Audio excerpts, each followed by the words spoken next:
I became an OBGYN to help patients, especially women, become the healthiest they can be, but healthy in an integrated sort of way, body, soul, and spirit. I also realized that women were wonderfully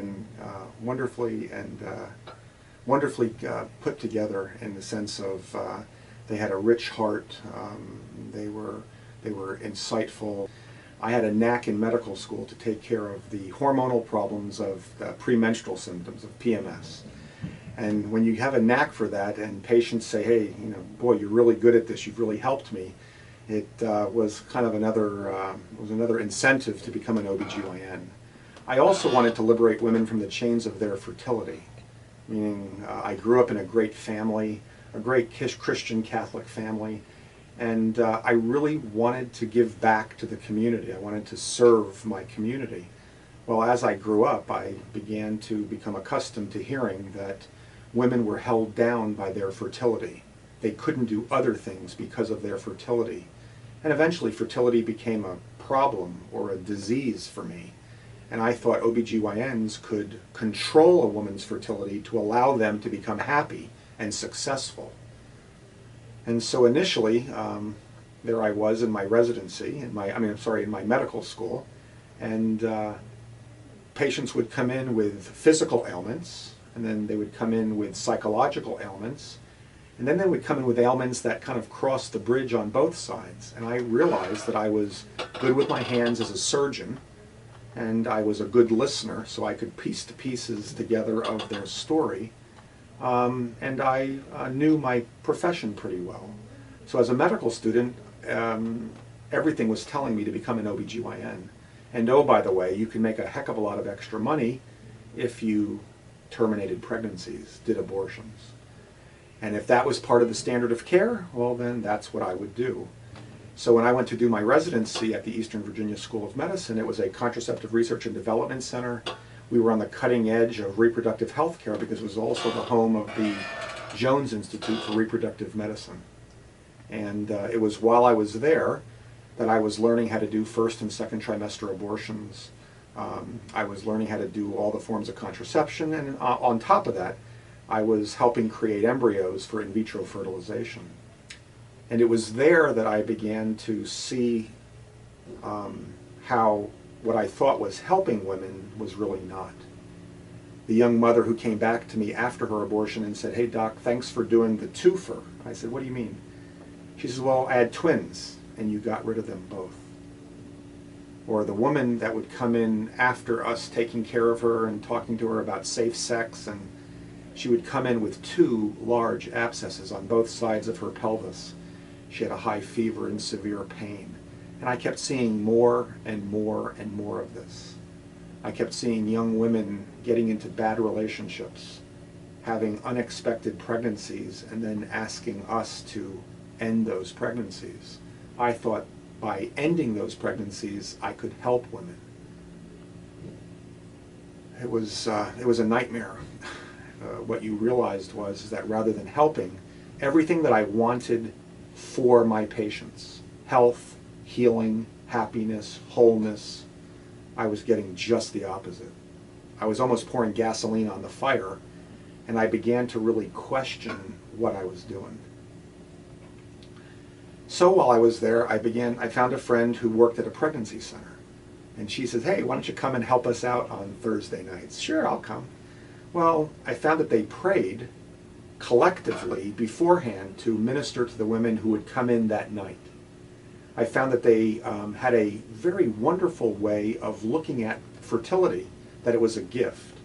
In fact, it was very similar to how I grew up, that the whole human person is integrated, body, soul, and spirit, put together, all parts working together, and that children are not sexually transmitted diseases. And oh, by the way, fertility is not a curse. It's actually part of what makes a woman a woman. It's what helps continue our species. It's part of what makes us whole.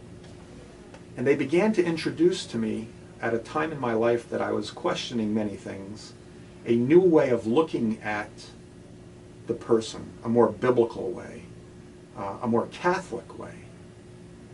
So just before I went to my residency, I was visiting the Shrine of Our Lady of Guadalupe.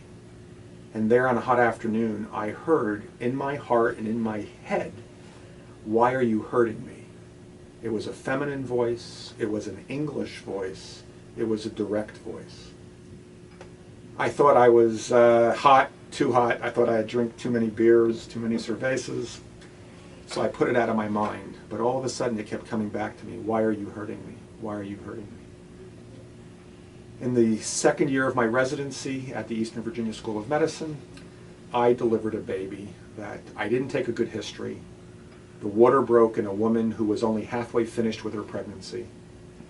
I told her that the only option she had to prevent suffering for her and her fetus was a delivery. So I induced the labor, and I delivered a baby that I very callously picked up by the skull and placed on the scale. In our institution, if it was over 500 grams, we had to call the pediatricians, the neonatologists. Well, the baby was 505 grams. So I had to hit a button, and it was then that this neonatologist rushed in to now treat the unborn child, the born child, and she looked directly at me and she said, "John, you're much better than this. Stop giving me tumors." And I began to realize that I was treating this fetus as a tumor, something less than a total human person. She rushes the baby out, she intubates the baby, she takes the baby to the nursery, the neonatal intensive care unit. She comes back to me and she says, "John, you're better than this. I just got back from a retreat. Have you ever thought about going on a retreat?" Well, her retreat was in Yugoslavia, in Medjugorje. So 2 days later, my mother calls up and says, "Hey, John, you want to go with me on a trip to Yugoslavia?" To what? Medjugorje? I had never thought about it. I was kind of beginning to worship at an Assembly of God church, a great place. And so I went, and while I was there, I had an experience with grace, an experience with Christ, with his mother, and my scales were lifted off my eyes, meaning within several hours on an afternoon on a hill, praying the Word of God, I had an encounter with grace and with mercy. Everything came tumbling down in my life, but everything began to make sense. So when I came back to the States, I told my professors I couldn't do this anymore. Fertility was something to be respected and cooperated with, not something to be repressed. Unborn children, fetuses, were the second of the two people that we were supposed to take care of as an OBGYN.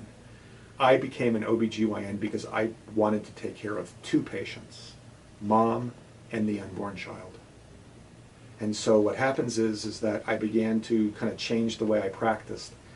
All of a sudden, other residents came up and said, "Hey, John, how did you do this? You know, I don't want to do a termination either." So I stopped terminating. I stopped aborting babies. I stopped creating embryos. I learned about it because I wanted to be a great doctor. But I found that there was a much better way, a much more biblical way, a much more Catholic Christian way. And so I finished my residency, and I began to follow what I heard on that hill in Yugoslavia. "Johnny, be the best doctor you can be. Number two, always see the poor. Always see the poor. See them daily, the underserved. And three, follow the biblical teachings of my son's church." So that became the foundation of everything I wanted to do, so I joined a wonderful practice in Silver Spring, Maryland. I was there for 2 years before I really wanted to see more of the underserved. And so my wife and I started the Tepeyac Family Center out of our basement in 1994, the winter of 1994. And we saw enough patients within about 8 months to start the Tepeyac Family Center in a real office, not in our basement, not borrowing other doctors' offices. Well, why was that? Well, it was because of what I found is when you give your life to Christ, things begin to happen that you have no control over. His mercy lasts forever, and he is more generous than you can imagine. So